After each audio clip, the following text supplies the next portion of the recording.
Ya, buenas noches. Estamos aquí los entreintenados, nacidos en dictadura, criados en democracia. Primero pedir disculpas porque tratamos de hacer esto en vivo, pero no resultó. Nos pilló la tecnología, la verdad, pero nos comprometemos a hacerlo en vivo la próxima vez y decirles que igual esto lo tomamos como aprendizaje, ¿ya? Bueno, me Y puedo presento. agradecer a los que se conectaron igual, que estaban ahí esperando nuestra conversación. Había harta gente, Sí, así había que harta igual gente agradecer a los esperando. que estaban ahí.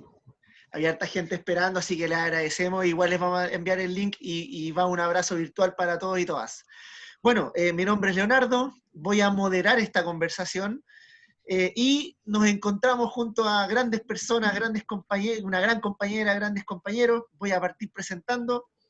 Tamara Díaz, profesora, magíster en educación y diseñadora instruccional de educación superior y educación continua. Hola, Tamara. Así es. ¿Cómo están Presentamos todos? al grandísimo Carlos Cerda, profesor de historia y un gran líder sindical y bien movido ahí políticamente hablando. Y por último nos Saludos. encontramos con Diego Córdoba, profesor y escribidor. ¿Cómo es eso? Rápidamente. Un escribidor escribe mal, se supone. Perfecto. Te creo. Y nos cuentan por ahí Se supone nomás. Oye, se supone. Yo quiero partir con esto. ¿Se ve? ¿Alcanza a ver o no? No se ve bien. No se ve No bien, se no. ve bien. Pero yo sé Ya. que es una gran foto, es un gran registro. Mira. Ahí Oh, ahí estamos. se ve, ahí se ve. ¡Oh, por favor!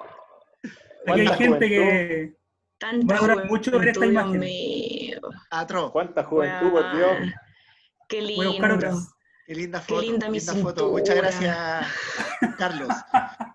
Bien, vamos a comenzar rápidamente porque la gente está Démosle. ansiosa esperando los temas de fondo. Y vamos a hablar un poquito de contingencia. Primero contar también que nos pusimos el nombre de entreintenados como un poco por la edad que tenemos, somos todos treintones ya, también aludiendo a la cuarentena, porque todos decimos que estamos en cuarentenados, entonces nosotros estamos entreintenados en esta edad, pero también desde cómo nos posicionamos, porque como decía al inicio, todos nosotros nacimos en dictadura, pero fuimos criados en esta, entre comillas, democracia, y digo entre comillas porque la postura inicial es que somos muy críticos de este sistema democrático y un poco los análisis que vamos a hacer van un poco desde esa postura.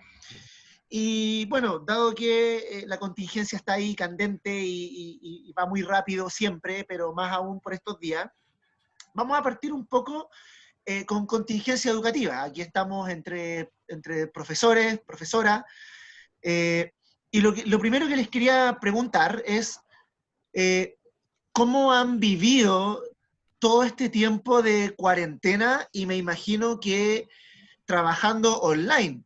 Entonces, que nos cuenten un poquito qué es lo que han estado haciendo, pero también cómo se han sentido. ¿Ya? Partimos contigo, Carlos. Mira, yo creo que estamos todos en la misma. O sea, la tercera semana ya de marzo nos fuimos todos para la casa. Entonces, ha sido un proceso bien largo. Yo que soy bueno para andar patiperreando para todos lados. Estoy un poco ya, me está dando la horquita marina, bueno. Así que estoy complicado en ese sentido, pero desde el punto de vista pedagógico, ponte tú, la presión que hemos tenido del liceo no ha sido mucha. Sí, la preocupación que yo he tenido tiene que ver con los trabajadores y cómo se van cumpliendo las distintas normas en base a los distintos niveles, porque si bien yo soy profe, soy el presidente también del sindicato y el sindicato es de trabajadores. Entonces uno no solamente tiene que velar por los profes, sino que también tiene que velar por los distintos asistentes de la educación. Así que eso me ha mantenido también ocupado, conversando a distintos niveles, tanto con la fundación como con la rectoría. Perfecto. Y ahí, obviamente, tratando de hacer distintas cosas para no bajar el nivel también, porque al final uno cuando está dentro de esta cuarentena igual como que de repente tiene sus bajones anímicos, aunque uno no lo quiera en realidad, así que tratando de hacer varias cosas, aparte de todas las cosas que hago. Carlos, una pregunta. Desde el punto de vista pedagógico, tú actualmente estás en aula, ¿cierto? Así es. ¿Cómo has Hago trabajado con tus estudiantes? ¿Cómo ha sido el contacto? ¿Cómo están ellos y ellas? ¿Qué nos puedes decir de eso? Mira, tengo contacto directo con ellos a través de, sobre todo, WhatsApp, que es como bien expedito. Entonces ahí me voy comunicando al menos con mi curso, porque yo soy tengo jefatura, que es un... Carlos, te pegaste. Chanfle. Chanfles. Se quedó pegado.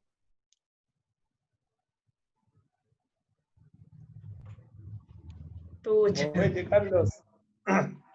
Atención, Carlos.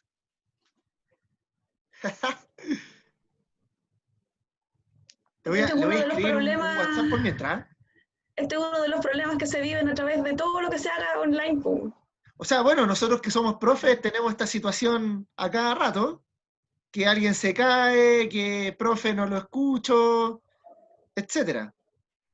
Así Sí, que es pues algo cotidiano. Lo hemos tiene visto también mucho que también en ver, las transmisiones en Facebook. No, se nos cayó, se nos cayó.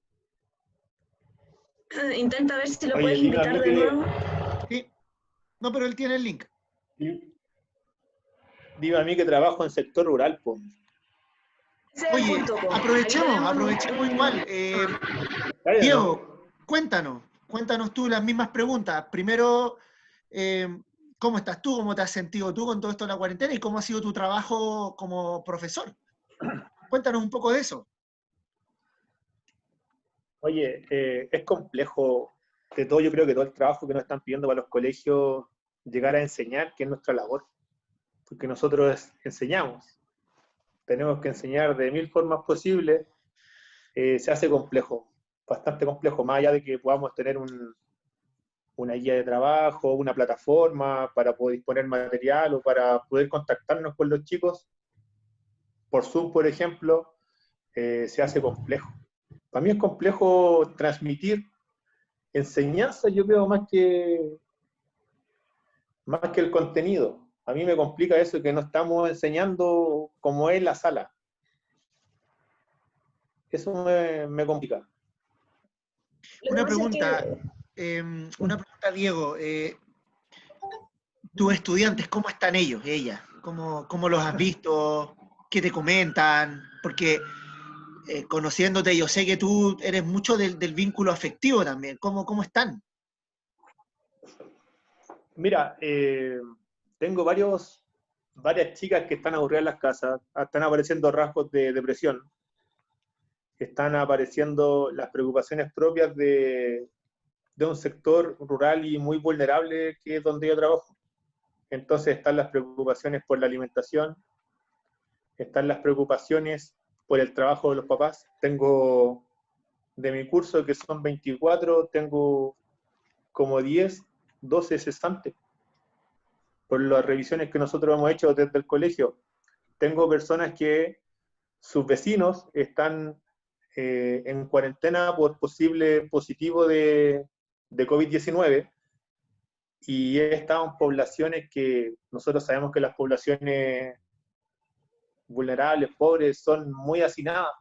Entonces he tenido que de repente ir a visitarlo a las casas y tío, no venga tan acá porque el vecino de más allá tiene COVID. Entonces hay 100.000 de preocupaciones para los cabros, para las familias, y están todos en eso más que queriendo desarrollar la guía o enfocados en aprender un poquito. Tú estás yendo a las casas, Sí, lo que se conoce en los colegios tradicionalmente como visita domiciliaria. Tú estás yendo a las casas de tus estudiantes. sí, pues, estoy yendo porque nosotros estamos haciendo un trabajo de seguimiento tanto en cuanto a la formación, a la asignatura, como de profesor jefe, y dentro de ese seguimiento que hago como profesor jefe, al que no me ha contestado, al que no he logrado comunicarme, he tomado mi transporte y voy, ¿no? ¿Cachai? Con los resguardos pertinentes, pero necesitamos saber de las personas. Perfecto. Bueno, contar que Diego está en la comuna de Melipilla. No, O sea, tú vives en Melipilla. No, ya no, mucho tiempo. Ah, no. Oh, No, ya. yo trabajo en el monte. ¿Dónde estás viviendo? Yo trabajo en el monte, entre Talagante y Melipilla. Ah, pero cerca. Yo creía que Sí, vivías en estoy ahí. Melipilla. No, pero aquí en el monte donde trabajo son 6 colegios rurales, o sea, son 6 colegios municipales y 3 en condición de ruralidad, ¿cachai? Yo trabajo en uno de ellos. Y la Perfecto. vulnerabilidad es muy alta, la comuna igual es bastante pobre. Entonces, aparte nosotros que estamos trabajando con un proyecto de liceo, vamos recién en segundo medio, y yo soy el Ya, profe del segundo medio, ¿cachai? Estamos viviendo todo un proceso de conocimiento, estamos estableciendo el liceo primero, y hay una preocupación súper grande igual por los cabros que yo tengo, aunque a veces no se los demuestro, ¿cachai? Pero tengo registros de todos los apoderados, he hablado con todos los cabros, hacemos consejos de curso por Zoom, es lo único que puedo hacer yo acá, porque acá no tengo cabros que tienen conexión de datos, ¿cachai? Más que redes sociales. Primero, en el sector donde está el liceo, es como un triángulo de las Bermudas, luego las señales se bajan. Y toda la gente que vive cerca tiene muy mala señal. Entonces, contactarse con ellos, la forma es, o los llamáis por teléfono, y si no te contestan, tenéis que ir a verlo. wow. O sea, se ha visto transformada la cotidianidad escolar. Absolutamente. Absolutamente, sí. Sí. Perfecto. Tamara, contarles que trabaja en una gran institución de educación superior. No voy a dar nombre. Si tú quieres lo das, yo no voy a dar nombre. Por lo tanto, es otra realidad. Es otra la realidad. Cuéntanos tú cómo lo has vivido, cómo ha sido todo este proceso, cómo te has sentido tú también. Mira, yo desde el 16 de marzo que estoy en mi casa y con el pasar del tiempo, la verdad es que estoy igual súper tranquila, no me ha dado la holguita marina como el compañero Carlos, pero mi comuna también ha estado mucho tiempo en cuarentena, tuvimos una semana libre y seguimos ahora de nuevo en cuarentena total. Y la verdad es que ahora, mirando para atrás estas semanas de encierro, la verdad es que me siento muy privilegiada. Veo la realidad del país y bueno, me siento como muy tranquila de mi situación actual. Estoy haciendo teletrabajo full, más que si estaba en la sede de la universidad, de todas maneras. Me ha tocado también suplir cargos de compañeros y compañeras que han sido desvinculados. Me tocó vivir esa realidad también. Hay mucha desvinculación en todos los rubros, en realidad. Por ese lado, igual es inquietante la situación del país en general. Viviendo también temas de conectividad, temas de accesibilidad, que es lo que se ve, el perfil de alumnos que nosotros tenemos, perfil de estudiante también no es como de algún grupo social alto. Entonces, también se ha tenido que solucionar esos temas, ver cómo se le entregan recursos, cómo se le entregan soportes tecnológicos, cómo se entregan conexiones a Internet.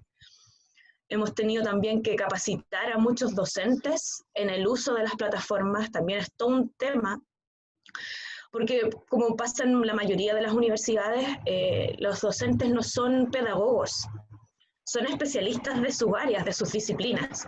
Claro. Y tratar de, siempre estamos tratando de entregar herramientas pedagógicas que permitan que sus clases presenciales vayan cada vez mejor, en cuanto a estrategias didácticas, en cuanto a diseño instruccional de materiales, de insumos, etc. Pero ahora también hemos tenido que hacer estas capacitaciones para enseñarles a moverse a través del Internet. Y a veces ahí encontramos una brecha importante. ¿Cómo se pretende en el país seguir normalidad educativa? Como no, se puede hacer todo vía online cuando no tienes accesibilidad por un lado, pero tampoco tienes conocimientos. Pasa con los estudiantes que tienen conocimiento y manejo absoluto de redes sociales, Twitter, Instagram y bla, bla, bla, y juegos online y todo, ¿cachai? Pero cuando las plataformas se usan con otros sentidos, muchas veces existe como ya ahí una muralla, ¿cachai? Que te cuesta traspasar. A nosotros mismos nos costó hacer esto. Exacto. Entonces ha sido súper variado, así como montaña rusa de emociones en todos lados. Está dura la cosa. Es muy cierto, estamos en un contexto bastante complejo, donde se han agudizado muchas desigualdades. Yo creo que, ya que estamos hablando de educación, muchas de esas desigualdades, Diego por ahí lo mencionaba, o sea, él está en una realidad donde tiene que ir a los hogares de sus estudiantes, cosas que muchos docentes no están haciendo, él lo hace. Por otro lado, vemos que hay estudiantes con acceso a Internet, sin embargo, existe lo que se llama el analfabetismo digital, o sea, son muy secos en las redes sociales, pero por otro lado no entienden nada de cómo, por ejemplo, hacerse un correo, instalarlo en sus dispositivos, y un sinfín de problemáticas. Bueno, yendo un poquito más hacia el fondo, oye, Carlos, parece que no... Oye, Leo, Sí, sobre lo que estaba hablando recién, sobre manejar un correo electrónico, por ejemplo. Ahí yo trabajo, como te decía, en un sector igual vulnerable, y tengo apoderados que ni siquiera tienen correo electrónico, claro. ¿cachai? Entonces, si la Tamara lo ve en los cabros que están en la educación superior, que manejan algunas aplicaciones, algunas plataformas, yo tengo apoderados que para entrar a alguna plataforma, ¿cierto? Hacen un correo electrónico. Pero, y no solo yo, sino que en muchas partes del país hay personas que se hacen un correo para entrar, no sé, a alguna red social. Pero ese correo no lo ocupan. Exacto. Entonces, cuando yo al apoderado le digo, ¿sabe qué, mamá? ¿Sabe qué, papá, tío?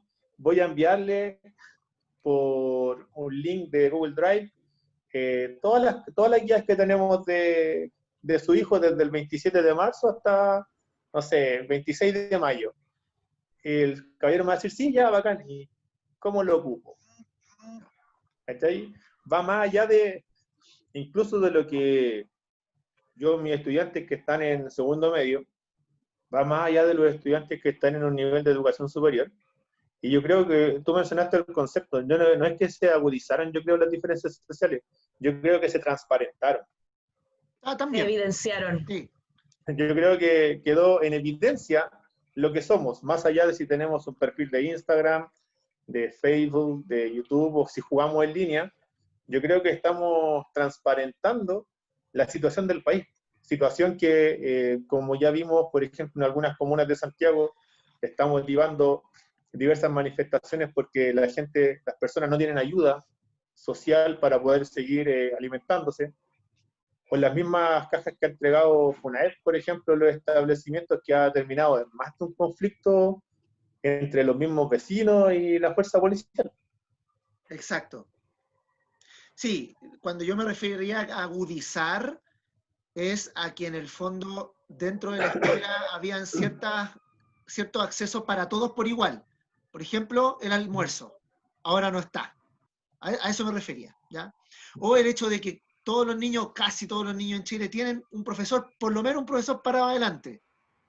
Ahora eso no está, porque no hay acceso. A eso me refería con que algunas se agudizaron en el ámbito educativo, pero en el otro te encuentro absoluta razón. Se desnudaron las inequidades. Y quizás por ahí me diste el pase al siguiente tema que quiero abordar con ustedes, y es que tiene que ver, seguimos con contingencia educativa, pero ahora me quiero meter quizás en un tema un poquito más específico, que es el CIMSE, ¿ya? El ministro de Educación y el ministerio en su conjunto han anunciado que este año sí o sí se va a hacer el CIMSE. Dice el ministro que, comillas, es una herramienta muy importante para conocer la realidad de los establecimientos, sobre todo en un periodo que ha sido altamente complejo para el sistema educativo. La información que arroja la prueba es valiosa y necesaria para el país, porque nos permite ir en ayuda de las escuelas que más requieren apoyo. Cierro comillas. Esas son palabras del ministro. Se ha dicho que este año el CIMSE solo va a tener un carácter de diagnóstico. y quienes lo defienden un poco plantean el hecho de que arroja información importante, ¿ya?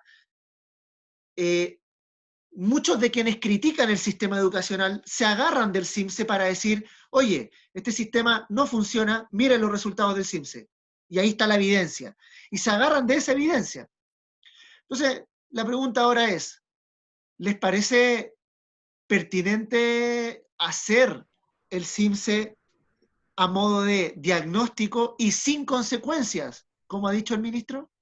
Cedo la palabra, para quien quiera.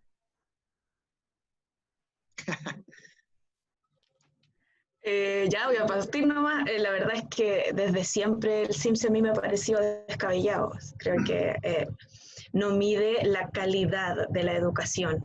Siento que en esa simple frase hay tantas aristas que no logra medirse con una prueba de alternativa. Jamás. Jamás. Y Pero, en estas condiciones... pero algo nos dice, ¿o no? Claro, Igual algo nos dice. te entrega información de cobertura, tal vez, de contenido. Ni siquiera entrega por completo la apropiación de esos contenidos. Porque, bajo mi perspectiva, tanto el CIMSE como la PSU, así como poniéndolas como en un símil, puede medirte incluso qué tan nervioso estás y qué tanto te estás jugando la vida por un resultado, si tomaste un buen desayuno, si te fuiste a carretear la noche anterior, o sea, si tenías un lugar en tu casa para estudiar. Creo que, insisto, son demasiadas las aristas que creo que no se pueden medir con una simple prueba. Aplicar una prueba así, en estas condiciones actuales, creo que es un despropósito. A no ser que no se fijen en los contenidos, que el CIMSE cambie, que las preguntas sean más bien una encuesta de tipo social. Si tú quieres hacer un diagnóstico de cómo está la situación en los colegios, tienes que hacer el diagnóstico de la realidad de cada persona, no de cuánto sabes sobre historia, lenguaje, ciencias, matemáticas. En estos momentos te serviría un diagnóstico, claro que sí, pero un diagnóstico de alimentación, conexión a internet, qué onda con tu situación familiar, o sea, hemos visto cómo han aumentado las denuncias de violencia intrafamiliar. No voy a tocar el tema como de femicidios ni nada de eso, sino que hablando de familias en general. Vivís situaciones de violencia duras, no te vas a sentar a estudiar. Vamos a abordar eso en otro programa, ¿eh? Yo creo. En otro programa es un buen tema. Profundizamos en eso, me parece. Sí, yo creo que si el CIMSE variara y como que girara hacia una encuesta más bien de tipo social, ahí tendría un propósito inmenso, porque sería realmente un diagnóstico de la situación que están viviendo los estudiantes y también las familias. Hay que mencionar que cada vez que se aplica la prueba de contenidos de cualquiera de las áreas, también como que se manda para la casa un cuestionario a las familias. Pero a lo mejor habría que poner ahí el énfasis y no en si llenaste la hojita de respuesta pintando las pelotitas. O sea, si te interpreto bien, Tamara, tu postura sería que debiese tener mucha más validez lo que ya se mide, que son los otros indicadores, que son de convivencia, de participación ciudadana y vida saludable. ¿Sí? La verdad es que en estas condiciones de contingencia sanitaria, de estar encerrados, de estar algunos con miedo, con, no sé, pues, ¿cachai? Con situaciones familiares complejas, con enfermedad, puede ser incluso hasta pánico dentro de tu casa, creo que no serviría, es un despropósito saber si los cabros saben multiplicar o no. Perfecto. Tamara entonces nos plantea que es una prueba alternativa, no mide lo que realmente sabe un estudiante, y su propuesta es un poco hacer un diagnóstico de carácter más social. Diego, ¿qué nos tienes que decir tú respecto de este anuncio del ministro? Personalmente, y desde mi experiencia, tanto como examinador, en algún momento, cuando fui estudiante universitario, que alcancé a ser supervisor de una comuna. Sí, pues. O sea, yo he vivido el CIMSE desde que fui estudiante, que fui examinador, que fui supervisor de una comuna rural y ahora como docente. ¿Cachai? Entonces son muchas variables que hay dentro del mismo sistema. por ejemplo, cuando fui examinador, yo me cuestioné que gastaran tanta plata en una comuna cuando el CIMSE a veces llegaba a mascoletas rurales donde habían 2 niños para dar el CIMSE. Eran multigrados, eran 2 niños, y tú ya sabes que la muestra no va a servir. Y eso tú al principio como examinador no lo sabes, como supervisor tampoco, porque eres externo al proceso. Entonces, dentro del CIMSE, como muchas veces se ha criticado y lo criticamos como cuerpo docente muchas veces, hay una máquina de gastos del Estado que es gigantesca. Entonces, frente a esa lógica, deben haber intereses creados por mantenerla. Del orden de Ahora 18.000, perdón, te doy el dato, del orden de 18.000 millones de pesos en CIMSE, 30.000 millones de pesos si sumamos CIMSE más evaluación docente. Esa es la cifra aproximada. Mira, más allá de eso, los formularios que decía Tamara, que los que sabemos los colegios los entregamos a los apoderados, esa muestra también lleva un sesgo, porque es como el apoderado se encuentra vinculado con el establecimiento. Y muchas veces el apoderado personifica en el director su enfrentamiento muchas veces con el colegio. Entonces la muestra, si lo enfocamos por ese lado, también perdería de alguna forma cierta credibilidad de lo que se está midiendo objetivamente. No, yo voy a responder todo mal porque el director me cae mal. Y pasa. Pero no dice algo del colegio que el apoderado no se sienta identificado, vinculado con el colegio. Pregunto. Sí, Lo planteo sí, como... algo hay entonces. Ese es un problema interno del establecimiento, pero que viene una muestra estandarizada, que te dice, ¿sabes qué? Esto es así, así, así, y la apoderada a veces no lo entiende, o el apoderado no lo entiende. Entonces, cuando leemos la muestra a nivel experto, a nivel gobierno, te dicen, ¿sabe qué? Esta muestra no sirve. Por lo tanto, tal como se ha planteado en muchas ocasiones, yo creo que para poder evaluar nuestro sistema educativo tenemos que buscar otra forma. Y yo creo que los cabildos que se han dado en el contexto del estallido social nos podrían dar cierto margen, porque nosotros podríamos ir desde el Departamento de Educación, desde una comuna, desde una provincia, recogiendo análisis de menos a más para poder dar una visión de la educación en Chile. Tú lo planteas como en la metodología de Cabildo, entonces, más cualitativo. Yo creo que podría ser así, porque, por ejemplo, ahora yo tengo, no sé, somos 6 colegios municipales, y hay 3 colegios más particulares subvencionados, ponele 5. ¿Cómo de los 11 colegios no vamos a desprender la realidad de una comuna? ¿En qué no aprendieron los niños durante este año de cuarentena? ¿Cuáles fueron las necesidades de la población? ¿Cuáles fueron las necesidades de las familias? Los niños tenían comida, había empleabilidad. Los niños salieron un día a la calle, ¿cuánto aumentó el nivel de obesidad, de depresión? Son factores que son propios de una comunidad y que nos serviría tomarlo al revés. No de los pruebas CIMSE a nivel país, no. Si lo hacemos desde lo micro a lo macro, podríamos sacar mejores resultados y entendernos. Y saber con ciencia cierta, ¿sabes qué? La escuela, no sé, de 748 está fallando en esto. Y desde aquí vamos a trabajar para allá. Pero el análisis que nosotros... Desde la percepción cualitativa de sus actores. Sí, porque a mí cuando me llega el informe ustedes, yo creo que también lo ven en algún colegio, oiga, aquí está su informe CIMSE, en historia les fue mal en esto, habría que ver estas cosas, y hay que enfocarlo para el otro año. Y eso es, pues. ¿Y en qué queda el proceso? Por ejemplo, ahora mismo podríamos hacer CIMSE, imagínate, yo podría pasarles, no sé, cantidad de guía al segundo medio. Y esto tienen que aprender para que, no sé, rindan CIMSE o el cuarto medio para que llegue a la PSU. Si fuese por transmitir contenidos, bacán, pues. Todos estudien en su casa, cabrón, y llegamos al ideal donde nos tendría que ir todos bien.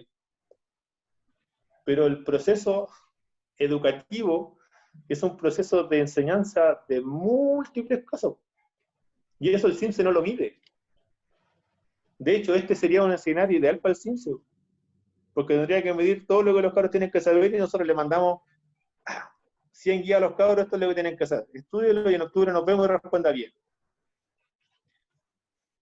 Claro, sería como lo ideal. Es que sería la forma en que todos podrían tener la información y fin. Sí. Finalmente. Además que el CIMSE te llega meses después, ya el año siguiente. Los docentes por lo general hacen un diagnóstico, tienen el resultado en cuanto lo pueden tener el mismo día y toman decisiones al tiro y vamos con la acción.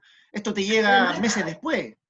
Además también que las decisiones que se toman con los resultados del CIMSE a nivel país yo creo que no han sido las mejores. O sea, no sé, recuerdo los semáforos. Ya, eso quería... Semaforizar los colegios. Sí, ahí quería poner un punto. Voy a citar a Manuel Olivares, también que me entrevistó hace un par de entrevistas, y le voy a copiar la pregunta y se la quiero hacer a usted. Cito a Manuel, un abrazo para él. Él me dijo, a ver, el ministro dijo, este año va a ser sin consecuencias. ¿Cuáles son esas consecuencias? ¿A qué se refiere con consecuencias? Encuentro que es muy reveladora la frase. Sí, la verdad es que sí. O sea, si nos pueden contar. Hay muchos colegios que dependen de los resultados del CIMSE para recibir lucas, por ejemplo. ¿Cachai? No sé, los bonos de excelencia académica. Entonces, finalmente son como, no sé, te motivan un poco a falsear, ¿cachai? O a tratar de hacerlo no por el resultado real, no por realmente saber si los cabros saben o no, sino porque qué es lo que te va a pasar si es que va bien o si es que va mal. Ya. Oye, frente a lo que la Tamara planteó, falsear la información en poste. Eso yo lo viví como supervisor en una escuela. En una escuela rural. A ver, ya. Yo no voy a contar en qué colegio fue ni en qué comuna. Pero la directora pidió a la examinadora el primer día de la aplicación CIMSE revisar los cuadernillos de respuesta. Yo por casualidad estaba en ese colegio, porque tú como supervisor vas dando vueltas al establecimiento y te puedes quedar en uno en el que tú dispongas por casualidad. Ya. Ese día yo estaba allí y la examinadora me llama y me dice, ¿sabe qué? Está la directora acá y quiere ver los cuadernillos de respuesta. Tú como examinador sabes que no puedes entregarlo. No. Pues era la presión, y estaba la directora, y la directora le ofreció dinero a la examinadora. Mira. La situación que yo informé, entregué a mi supervisor, no sé, la entregué, la descripción, lo que pasó, todo el cuento, y después cuando hice un poquito de, no sé, de buscar información de ese colegio, claro, ese colegio le iba a la raja en el CIMSE. Y la directora llevaba ya varios años de directora. Entonces, ahí entra lo que dice la Tamara. Estamos haciendo el CIMSE para que nuestro colegio diga excelencia académica, para que nos llegue el bono, para que los profesores tengan cierto prestigio dentro de su comuna, o estamos haciendo una evaluación estandarizada a nivel nacional para de verdad mejorar nuestras formas de enseñanza-aprendizaje. Yo creo que ahí está la pregunta, porque si nosotros, como te digo, desde la experiencia de examinador hasta no sé, profe de asignatura, es complejo porque no estamos sacando relativamente nada limpio de lo que estamos haciendo. O sea, si tenemos raya para la suma, tenemos datos, sí. Sí. Hay márgenes, pero de promedio no hacemos mucho. O sea, bueno, del CIMSE, ¿qué sabemos? Que en algún minuto la jornada escolar completa tuvo su impacto, pero entramos en una meseta. Sabemos esta diferencia que hay entre colegios particulares subvencionados y colegios municipales. Hay un dato interesante, en contexto de alta vulnerabilidad, a los colegios municipales les va mejor que a los particulares subvencionados, pese a todo lo que les juegan contra el municipal, y que es un dato no menor. Pero son solo datos que miden o que muestran algo muy ínfimo de este proceso educativo que ustedes señalan. Por último, respecto de lo que ¿Sí? recién mencionaste, siento que es una foto. Claro. ¿Cachai? Esto es un momento, es una situación particular que pasa tal día a tal hora. No, si bien te entregan datos y uno con los datos puede, no sé, hacer un análisis, ¿cachai? Darle muchas vueltas y lograr tal vez tener información para tomar decisiones, creo que igual no es suficiente. Ok. No, falta información. Sí. Pasando un poco a otro tema. Diego, ¿estás ahí? Te veo como medio pegado. Oh, Se pegó el Leo. Se nos fue. Se cayó. Vamos a ver. Bueno, ya lo decíamos antes, ¿eh? Esto es lo que nos pasa cotidianamente. En las reuniones con los estudiantes, con los colegas, cuando se juntan ahí por departamento, áreas, o como lo haga cada establecimiento. Voy a reenviar el link.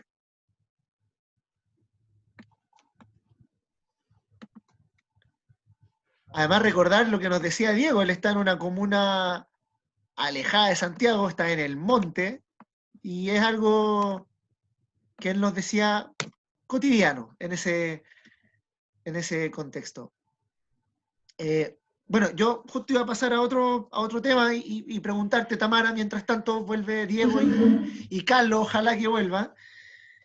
Y aprovechando que te tenemos acá, preguntarte por el tema acceso a educación superior. Este año iba a hacer esta nueva prueba que se llama prueba de transición. Se ha señalado que va a abordar materia o principalmente contenidos y habilidades hasta segundo medio para un poco descomprimir a los estudiantes.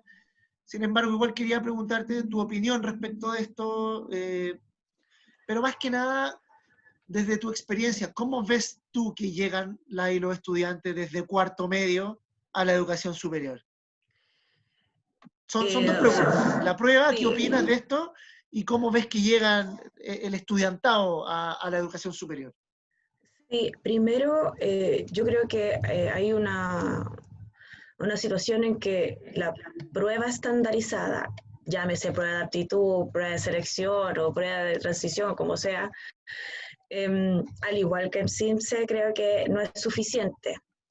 Ahora, las intenciones de hacer una prueba de transición o de ir variando estas pruebas de selección para la universidad, yo creo que también deberían como tener otro foco, tener un foco más bien de orientación hacia la educación superior. La educación superior está llena de deserciones en distintos ámbitos, carreras técnico-profesional o carreras universitarias, que realmente los cabros entran con la ilusión de cierta información, de cierta carrera, de cierto rubro, pero que en realidad no han tenido algo previo, no han tenido, no sé, pues cierta orientación desde los colegios, por ejemplo. Así como de qué es lo que te gusta, para qué es lo que eres bueno, en qué te ves toda la vida. También siento que en nuestros tiempos, Leo, a los 18 años, ¿tú teníais súper claro qué queríais hacer el resto de tu vida? A mí me costó caleta. Y siento que elegí muy bien, tuve la suerte de escoger muy bien.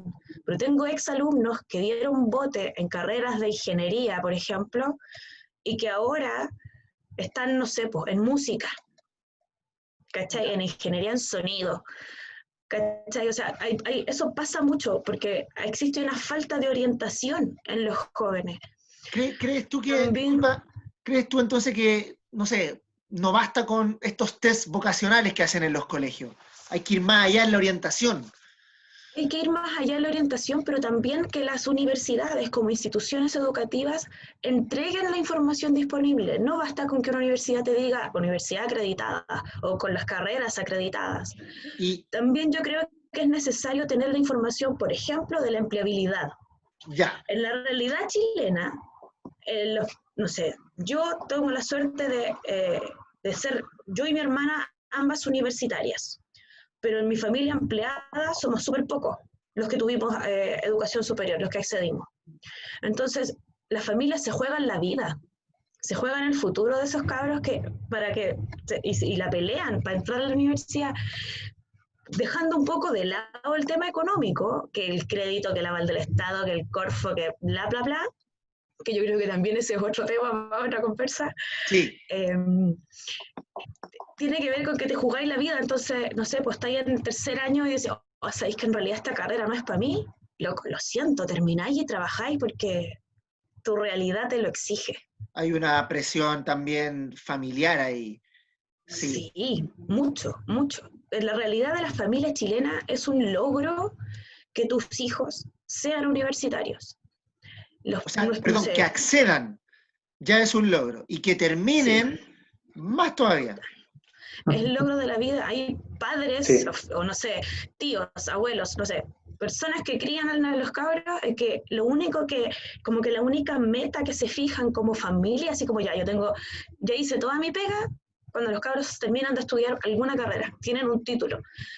Porque en la realidad del país, teniendo un título, un estudio, algo que acredite que tú manejas ciertas habilidades, competencias y conocimientos, podés desenvolverte. No sé, pues la frase de que con cuarto medio no lográis hacer nada, ¿cachai? Entonces, es el tema como de la presión de la educación superior. Ahora, ¿cómo llegan los cabros en las dos instituciones de educación superior donde yo estoy participando? Son bien diferentes, pero llegan no preparados. En una de las instituciones donde trabajo existe toda una malla que es parte de todas las carreras, una malla transversal que tiene que ver con, no sé, pues, herramientas informáticas que no te enseñan en los colegios, administración del tiempo, autogestión. Creo que es súper bueno que exista para los cabros de primer año y segundo año sobre todo. Pero claro, a lo mejor esa brecha podría cerrarse antes. O sea, es como aprende a manejar tus tiempos. Sí, así, administración del tiempo y autogestión. Claro, porque es algo que... Porque después tenemos adultos estresados, trabajando hasta las 2, 3 de la mañana, porque no gestionan bien sus tiempos. Eso nosotros lo aprendimos a porrazo, yo creo. Sí, y ahora hay ramos, pero espérate, ¿hay ramos para eso? Sí. Ya. Yo estoy desactualizado, por eso pregunto desde la total ignorancia. Hay ramos para eso, y son ramos, no sé, pues así como existen las nivelaciones de matemática, por ejemplo, existen las nivelaciones de informática, en donde si alguna vez en el colegio hiciste una exposición, una disertación y ocupaste un PowerPoint, sabéis que yo jamás en la vida, yo soy nula con los números y me cuesta caleta, y por Dios que amo el Excel, weón. Y lo aprendí trabajando, no lo aprendí mientras estudiaba en la universidad. Okay. Entonces hay herramientas que te ayudan a desenvolverte en un mundo laboral o en el mundo universitario que podrían enseñarse antes. ¿Cachai? Yo recuerdo que tuve que, no sé, pues dediqué yo creo que unas 2 semanas, 3 semanas de clases de aula, no sé, con segundo medio, para enseñarles a citar en Word. Ya. Norma APA, ese tipo de cosas. Pero no solo en la norma, sino que haga clic aquí y va a aparecer un numerito y acá abajo usted escribe la referencia. A usar el Word, ¿cachai? Perfecto, comprendo. Diego, ¿estás entonces, por ahí? Claro, Perdón, sí, estoy escuchando. Ya, perfecto, ya. Continúa, estoy intrigado con todo esto, mi mundo. Entonces, hay cosas que la educación superior ofrece que no tienen que ver con la carrera en sí. Son habilidades transversales. Son habilidades transversales y que si el currículum escolar las tomara, tú tendrías cabros que ingresan a la educación superior con habilidades mucho más rápidas, que que no las miden en el ingreso, pero que sí te permiten mantenerte en la educación superior. No, mira, yo pienso que los colegios igual hacen el intento, pero no sé, me recuerdo mis colegas, por ejemplo, de enlace, de computación, cuando llegaban a la sala de profe, tenían un computador para 2 o 3 estudiantes, y tío, se nos cayó esto, tío, se me apagó, tío, el teclado tiene las letras cambiadas, entonces tenía que lidiar con eso. Claro, ustedes tienen los computadores ahí bien, pero los chiquillos no saben usarlo. En el colegio hacen travesuras con los computadores porque son niños, está bien, y así. Pero claro, por alguna razón algo estamos haciendo mal que no, o a estas habilidades transversales que sirven para desenvolverse no solo en el mundo laboral, también yo creo que en la vida personal, no se le está dando la importancia. Diego, estábamos hablando de acceso a educación superior a partir de esta prueba de transición, pero Tamara nos comentaba un poco el hecho de que y los estudiantes primero a los 18 años toman una decisión muy difícil y que muchas veces no están preparados para aquello, y eso repercute principalmente en deserción. Y por otro lado nos comentaba que todas aquellas habilidades de índole transversal, por así decirlo, vienen no desarrolladas al punto que tienen que hacer ramos de autogestión del tiempo. Tú desde el mundo escolar, ¿qué nos puedes decir sobre eso? Y ojo, a veces los profes de la universidad le echan la culpa al profe de la media, el de la media, el de la básica a la educadora del jardín. Y todos le echamos la culpa a la familia. Y todos se echan la culpa con todo. Es como comentario típico también en la sala de profe, culpar. Diego, ¿qué nos puedes decir? Como yo tuve una experiencia en la educación superior, como docente igual, y tuve que trabajar con chicos que llegaban a primer año en cursos de nivelación a veces o de cultura general. Entonces, me topé con muchos niños que venían con un vacío cultural muy grande. Y eso no es culpa quizás del establecimiento mismo, sino que es culpa de quizás el acceso a la cultura, a los libros, a los temas de conversación que hay en las casas. Imagínate que yo trabajando aquí en Melipilla, en una institución de educación superior, un día llevamos a unos chicos a Santiago a hacer una salida patrimonial, no sé, turística, paseo, terreno de nosotros, y un cabro que era del interior de Cartagena, no era de Cartagena en sí, del interior de Cartagena, casi llorando me abraza en la estación Mapocho, ya terminando el recorrido porque no conocía Santiago. Claro. ¿Cachai? Cabros que están a 1 hora 20 de la capital, que sus familias quizás no tienen la posibilidad de llevarlos un día a conocer Santiago. Entonces, la educación superior, como hablaba la Tamara, está ofreciendo cursos que muchas veces nosotros creemos que son habilidades que tienen nuestros chicos, pero no son habilidades que se han desarrollado, y no es por culpa yo creo, del sistema educativo, con todas las precariedades que tiene, sino que también por una cuestión de cultura de las familias. Capital cultural del hogar, como se le llama. Es capital cultural. Técnicamente. Porque, por ejemplo, yo que trabajo a 1 hora de Santiago, región metropolitana, una micro y te dejan en Estación Central. Pero aún así, mis estudiantes, no sé, pues saben ir al hospital que les toca en el sistema de salud Occidente y nada más de Santiago.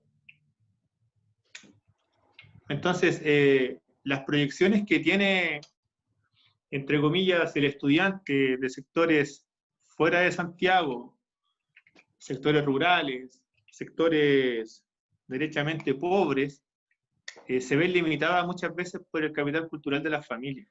Y eso no es culpa del CINCE, no es culpa del profe de la básica, ni de nadie. Es culpa de la forma de vida que tenemos. Va más allá de quizás la arista que nosotros estamos tocando de educación en las diversas variables que tiene, porque nosotros ya pasamos por el CINCE, estábamos cuestionando cómo nos estamos enfrentando a esta situación de pandemia. Ahora estamos hablando de la educación superior y se hace complejo porque por más que quizás nosotros intentemos llevar a los chicos a la educación superior, muchas veces tenemos variables que pasan más allá de lo educativo y de la institución, y es la cultura general y a veces el acceso que tienen las personas. A modo de cerrar la idea, salió una niña de acá el 2014, 2018 entró a la universidad y quedó estudiando por allá en La Pintana, en un campus de la Chile. Ya. ¿Cierto? Sí. desde aquí no les servía ir a estudiar allá, po. Y sus notas gigantes, sus becas, su rendimiento de toda la media y de toda su vida escolar, yo lo conocí en octavo básico, se frenó por una cuestión de acceso y de movilidad dentro del Gran Santiago.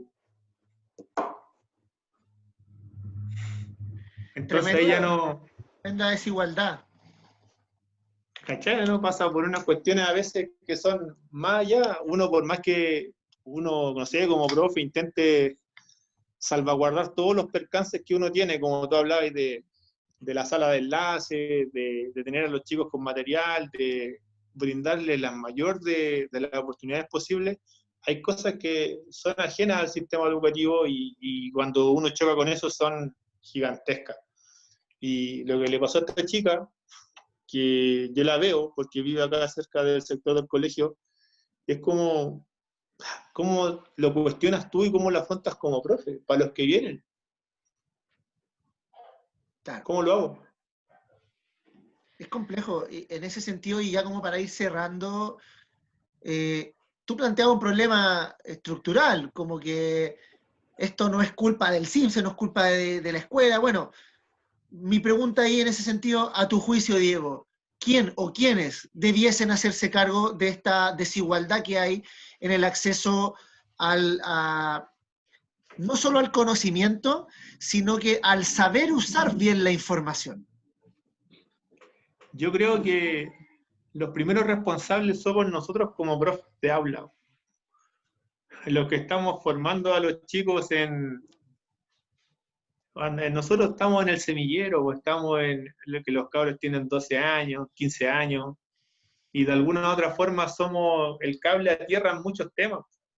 Les podemos conversar muchas cosas que sus viejos no cachan, que son temas que no se los van a explicar en sus casas, y nosotros, para ir enfrentando esta brecha, estas limitaciones que tienen muchas personas, nosotros quizás tenemos que salir del currículum, del contenido, de nuestra guía, de nuestro libro de texto escolar, e ir abordando todas las variables que se dan dentro del proceso de enseñanza-aprendizaje. Y por eso te decía al comienzo de esta conversación, que a mí lo que más me choca es que no puedo estar con los estudiantes hablando quizás o explicándoles qué está pasando, qué repercusiones pueden haber, no sé, con los cabros de segundo medio, cómo podemos, no sé, prepararnos quizás si va a haber una crisis económica al igual a la que hubo en 1929 y extrapolar ciertos contenidos y hacerlos pensar un poquito. A mí me choca eso, que en esta realidad no podemos hacerlo dentro de la sala de clase, pero yo asumo la pregunta y la responsabilidad que tú estás planteando, y yo creo que la primera responsabilidad la tenemos nosotros si estamos conscientes de lo que estamos haciendo, si somos tan críticos de la realidad en que nos estamos enfrentando y el sistema educativo del que somos parte. Nosotros tenemos que tomar la inquietud y tomar la iniciativa de poner esos temas de formación que van más allá y entregárselo a los chicos. Tamara, ¿concuerdas con esa afirmación que hace Diego de esta responsabilidad de la y los profesoras y profesores? La verdad es que sí, concuerdo un poco con el Diego, porque desde el punto de vista en que nosotros tenemos aquí el semillero con los cabros chicos que nos han tocado en la vida, más que lograr que se aprendan los contenidos, yo siento que tenemos que lograr generar interés. Y, no sé, recuerdo que me pasó, durante un tiempo yo trabajé en una escuela particular subvencionada, súper, hiper, ultra, mega vulnerable. Tenía cabros con reales problemas sociales importantes, y llegaba hasta octavo básico, y le pregunté a los cabros de octavo dónde iban a ir a estudiar, a hacer la enseñanza media. Y todos iban a ir a colegios que estaban ahí al lado. Les pregunté también cuántos habían cruzado el Mapocho. Y no sé, de los 20 cabros, esta escuela en Recoleta, ¿ya? ¿Cuántos habían cruzado el Mapocho para el sur? De los 20, no sé, habían cruzado 10. ¿Cuántos habían llegado más allá de la Alameda? eran 5. ¿Cuántos se habían quedado pegados en el mall del centro? Eran todos. Y cuando trabajé en un colegio particular pagado, cabros con otra realidad completamente diferente, con millones de accesos, con un capital cultural inmenso, les pregunté lo mismo, ¿cuántos habían cruzado el Mapocho hacia el norte? Y ninguno.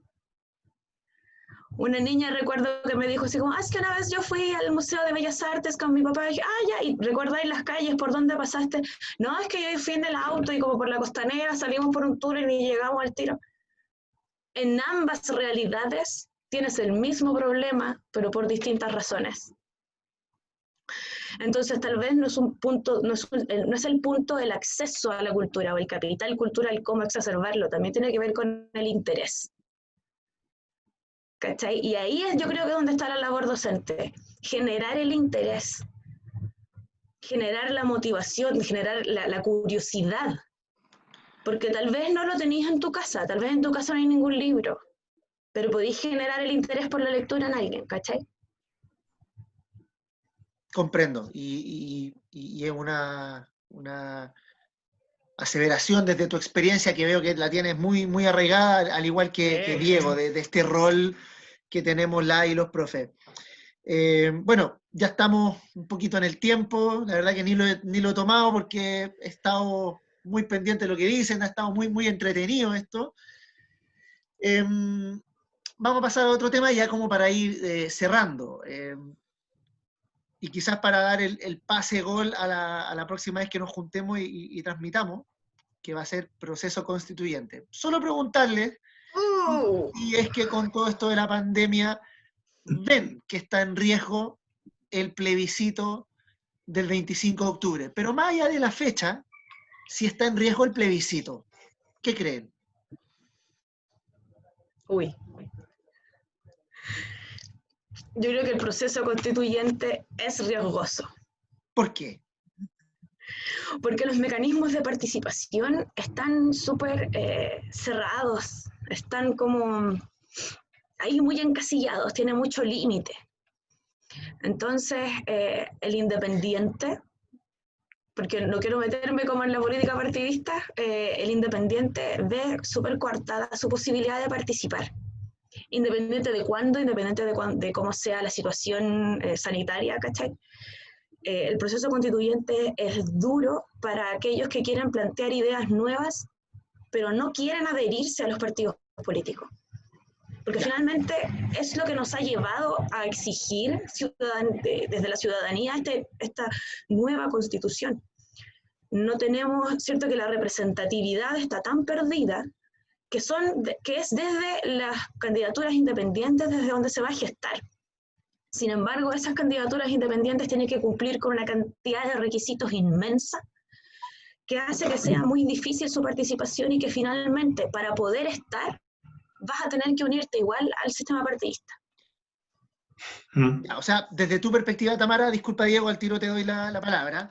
Desde tu perspectiva, entonces, el proceso constituyente es riesgoso desde un punto de vista de quienes compondrían este eventual organismo constituyente, ya sea la convención constitucional o la convención mixta, porque los independientes no competirían en igualdad de condiciones con los militantes de partidos políticos. Recordar ahí un detalle, vamos a profundizarlo después, el sistema de elección de los constituyentes va a ser el mismo que se aplica para el Congreso, un sistema proporcional, ¿ya? Que da muchas ventajas para los partidos políticos. Y eso es lo que Tamara plantea, que es un riesgo y que por lo tanto, independiente si hay o no hay plebiscito, ese es el gran riesgo del proceso constituyente. 3% de la población en Chile, perdón, un dato, se dio cuota para los pueblos originarios, se dio cuotas para las mujeres. Desde tu perspectiva, Tamara, el 3% de la población milita en partidos políticos. ¿El 3% de este organismo constituyente debería pertenecer a un partido político? ¿Esa debiese ser la proporción? ¿O no tan así? Sería tal vez lógico, ya. Pero la verdad es que yo creo que ante la crisis de representatividad, muchos se van a unir a la persona y no al partido.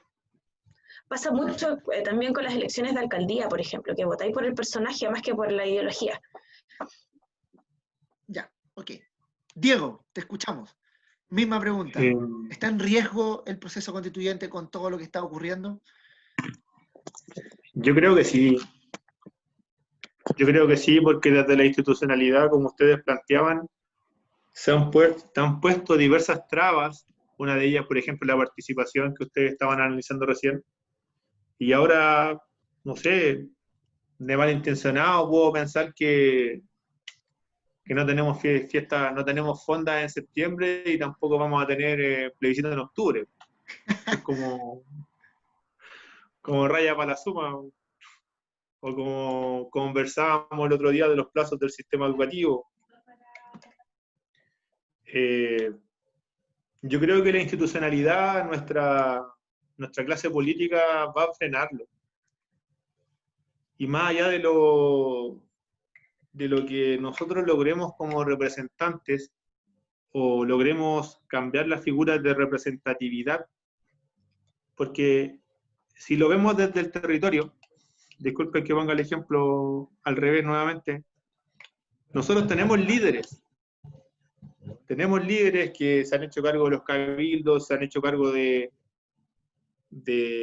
encabezar las manifestaciones, de coordinar, de hacer trabajos en los territorios de información, ahora mismo con las ollas comunes, coordinar a los vecinos, pero esa crisis de representatividad también afecta a ese personaje. ¿Y a qué me refiero? Que aparece una señora o dos personajes y dicen, no, pero es que este quiere lograr votos, o van derechamente con la intención de desvalidar la acción que ha realizado el personaje y se acaba.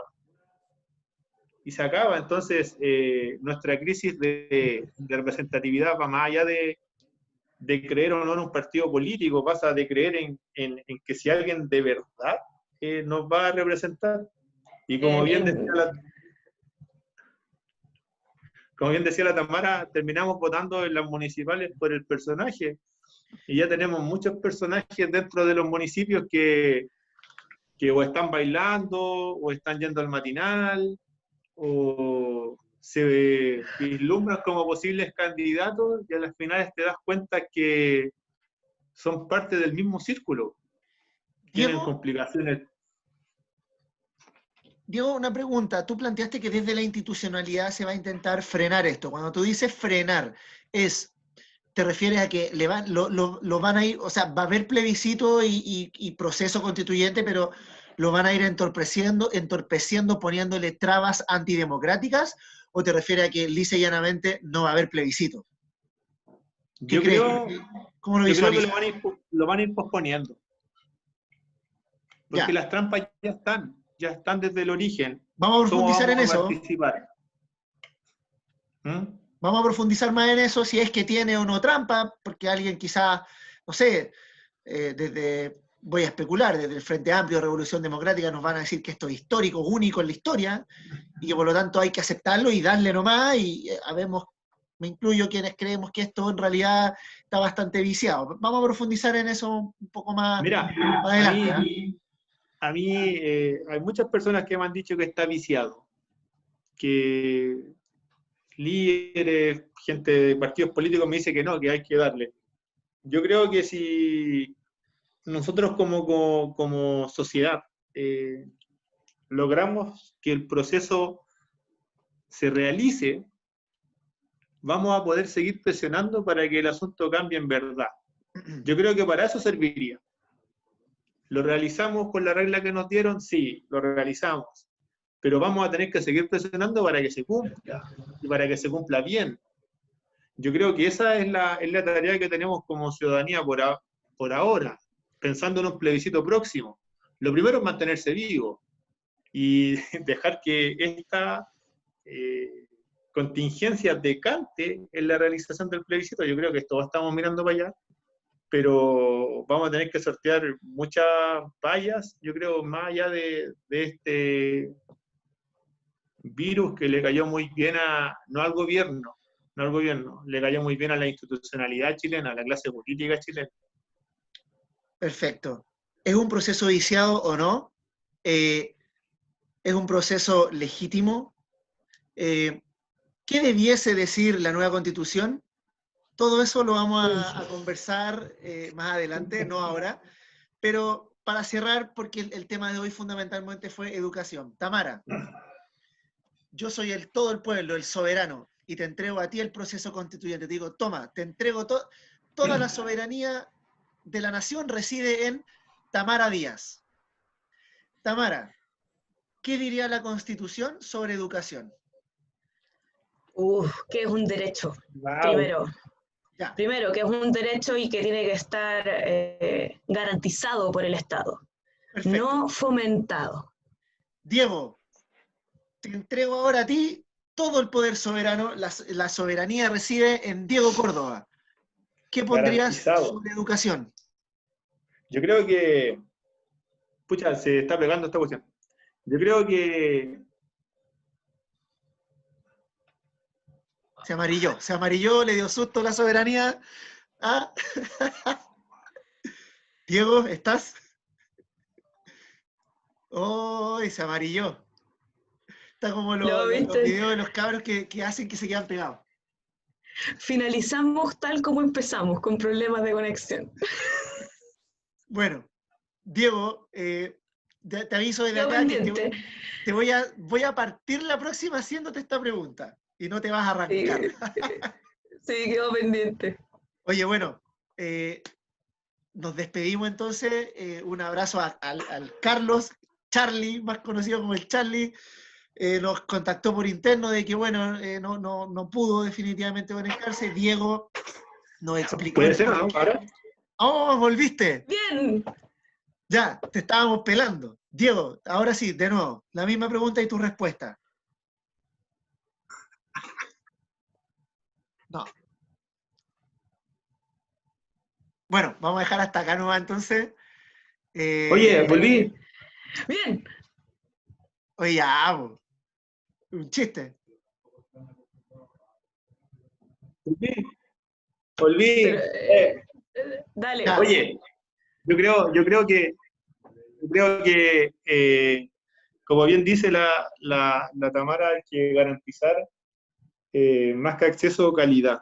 Y yo me la jugaría por reestructurar todo esto, y disculpen que siga con los territorios, pero yo creo que nosotros tendríamos la posibilidad incluso de armar un sistema de educación superior desde lo territorial, porque nosotros tenemos un montón de técnicos en la enfermería, tenemos un montón de, lo que hablaba la Tamara al principio, de profesionales cesantes, profesores de historia, colegas nuestros que por diversas razones han quedado sin trabajo, no tienen acceso al sistema, y nosotros tenemos que reformular nuestro capital intelectual.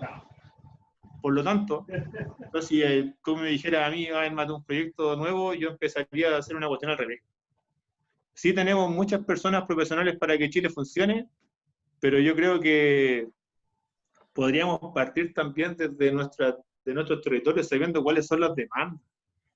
La comuna donde yo nací, en Melipilla, tenemos el DUOC, y el DUOC produce mecánicos de una manera. De hecho, Melipilla yo creo que va a ser como un pueblo como 10 de julio, no sé, en 10 años más. Para el ejemplo estúpido que te estoy dando, pero va a haber una superpoblación de mecánicos. Claro. Y así como hay superpoblación de ingenieros, hay superpoblación de docentes y un sinfín de profesiones. Perfecto. Bueno, ahora sí, estamos cerrando. Les di el poder constituyente a los dos. Reiterar las disculpas por las caídas, pero bueno, es parte de la cotidianidad esto de los problemas con Internet. La próxima semana vamos a estar hablando de justamente el proceso constituyente. Y bueno, trataremos de hacerlo en vivo. Nos comprometemos desde acá a hacer todos los esfuerzos técnicos para aquello. Y bueno, abrir el micrófono. Tamara, ¿algo que quieras decir? Libre. La verdad es que es un agrado conversar con ustedes, de poder verlos y también de poder dar las opiniones distintas. Creo que como estamos en realidades diferentes, podemos abarcar igual un amplio espectro de la realidad nacional. Igual siempre la gente que nos vea considere que estos son opiniones y conocimientos propios, no estamos tratando de evangelizar a nadie. Por supuesto, por supuesto. Diego, micrófono abierto. Son opiniones, son, no sé si reflexiones en realidad desde los diversos puntos que nos estamos desarrollando. Que tomen nuestras disculpas porque no pudimos hacerlo en vivo, y así como somos treintones, como hablaba Leo al principio, y estamos en todo el cambio desde lo presencial a lo virtual, online, todo eso, estamos viviendo, somos parte del proceso y estamos aprendiendo y reflexionando sobre la misma, y yo creo que eso es parte de, no solamente de la profesión docente, sino que deberíamos hacerlo todos en las casas, reflexionar e ir conversando de lo que estamos haciendo y de lo que estamos viviendo y cómo lo estamos viviendo. Mandarle un saludo a los que nos tuvieron fe, a todos, a los que se van a tomar el video por ahí, y no, pues, que la próxima conversa sea igual de fructífera que la de hoy. Bueno, nos estamos despidiendo entonces, entreintenados, nacidos en dictadura, criados en democracia. Un abrazo a todos y a todas. Un abrazo. Si alguien que nos está viendo tiene algún tema que le gustaría plantear, le preparamos una entrevista y le damos acá, ¿ya? Ahí nosotros y nosotras felices de compartir, no sé, algún emprendimiento, desde sus profesiones, desde sus realidades territoriales, desde lo que quieran, ¿ya? Si alguien, por ejemplo, desde alguna otra área, de algún otro rubro. Si usted tiene un hobby que quiere compartir, si usted es fanático, no sé, de los Creedence y nos quiere dar una cháchara a los Creedence, aquí le vamos a abrir el espacio. ¿Ya? Un abrazo a todos y todas. Chao, chao. Chao, chao.